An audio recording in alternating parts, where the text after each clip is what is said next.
Oke sahabatku sekalian, kebetulan hari ini kita diundang langsung ke tambak sahabat tani kita. Luasan tambak ini sekitar 5 hektar dan kondisinya sedang dikeringkan. Dengan 5 hektar ini beliau mendapatkan hasil panen kemarin hanya sekitar 17 juta rupiah. Kalau dikatakan seperti ini memang merugi.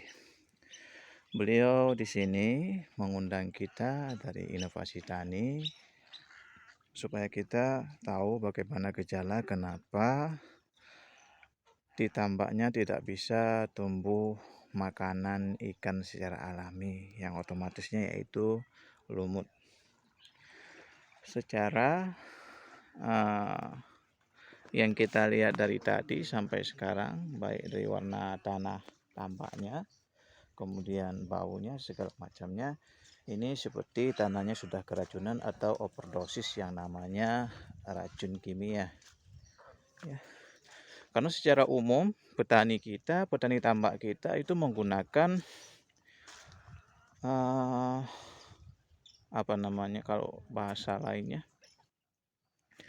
herbisida yang sangat-sangat overdone untuk membasmi siput ataupun lainnya, sehingga residu-residunya dari pertama, 2, 3 sampai seterusnya digunakan, residunya makin lama makin banyak yang mengendap di tanah, sehingga terjadi overdone atau gilanya tanah sehingga tidak bisa menghasilkan lumut yang seperti biasanya. Kalau dulu sekitar 5 hektar ini bisa mendapatkan ikan sekitar 4 ton.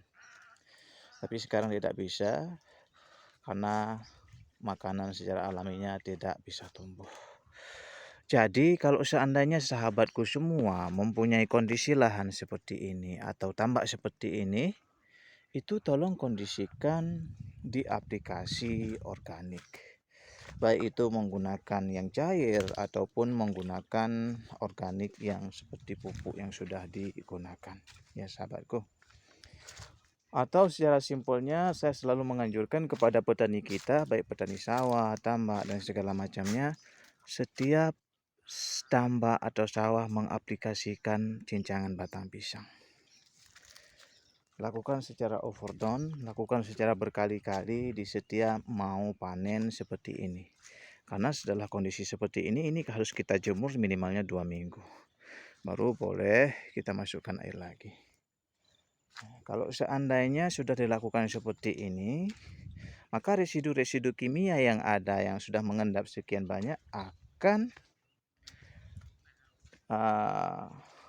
dengan sendirinya karena faktor alam akan menghilang dan akan kembali tumbuh hewan-hewan atau makhluk hidup yang dibutuhkan untuk menghasilkan makanan, untuk menguburkan tanah, untuk mengembalikan tanah kita seperti semula, sehingga hasil panen pun akan banyak.